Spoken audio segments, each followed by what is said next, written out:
तर राज ठाकरेंच्या महायुतीत सहभागी होण्याच्या निर्णयावर मनसे नेत्यांनी काय म्हटलंय पाहूयात। नरेंद्र मोदी पंतप्रधान व्हावेत यासाठी त्यांनी दिलेला बिनशर्त पाठिंबा आहे।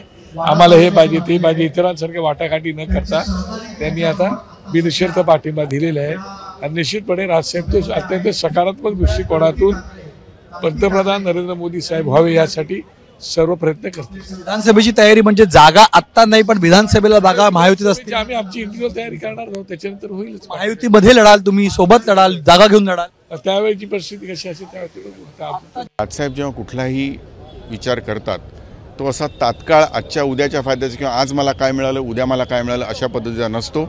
तो पक्षाला पुढे घेऊन जाणारा असतो आणि महाराष्ट्राचं हित जपणारा असतो।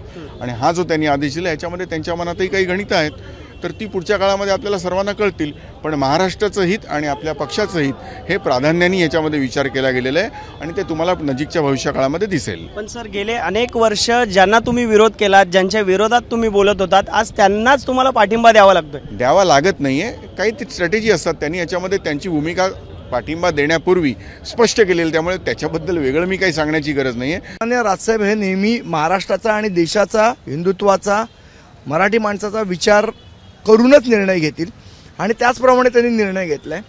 नुसत्या निवडणुका, जागा या सगळ्या गोष्टी बाजूला सारून जर महाराष्ट्राच्या संदर्भातल्या किंवा देशाच्या संदर्भातल्या काही गोष्टी चांगल्या होणार असतील असा विश्वास व्यक्त करून त्यांनी तो पाठिंबा दिलेला आहे।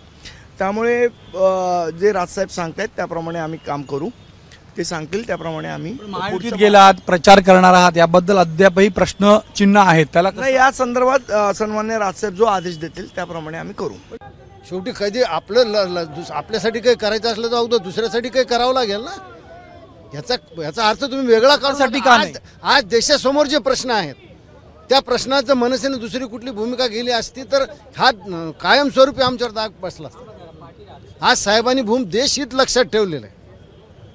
आज देशातली सगळी परिस्थिती आपल्याला देखील तसंच झालं होतं, मग 19ला बदललात परत तुम्ही। कारण 14 आणि 19 मध्ये काही घटना अशा झाल्या की त्या साहेबाच्या बुद्धीला पटलं नाही। त्यांनी स्पष्ट सांगितलं ना, मला जे पटलं नाही ते पटलं नाही आणि जे पटलं ते पटलं, ते खुल्या दिनाने मान्य केलं ना। आज खुल्या दिनाने त्यांनी सपोर्ट केला। त्यांनी काय सांगितलं, मला राज्यसभा नको, मला विधान परिषद नको, मला काही नको। विधानसभेला अपेक्षा आहे वैभवजी? हो, नक्कीच। आज साहेबांनी जाहीर केलं या ठिकाणी बिनशर्त पाठिंब्याचा। साहेब आमचा निर्मळ मनाचा आहे आणि निकोप मनाचा निस्सीम प्रेम करणारा आहे, तर आज साहेबांनी बिनशर्त पाठिंबा दिलेला आहे। प्रचार तुम्हाला करावा लागेल, ज्यांच्या विरुद्ध तुम्ही लढलात त्यांचा संघर्ष ज्यांच्याबरोबर आमचा झालेला आहे त्यांचा आम्ही प्रचार करावा लागेल। परंतु या संदर्भातली भूमिका आम्ही साहेबांबरोबर मांडू। ज्यांनी आम्हाला जेलमध्ये टाकले, ज्यांनी आमच्यावर अन्याय केले, त्यांच्या संदर्भातला आम्ही चर्चा सन्माननीय साहेबांबरोबर ती करू। एबीपी माझा, उघडा डोळे बघा नीट।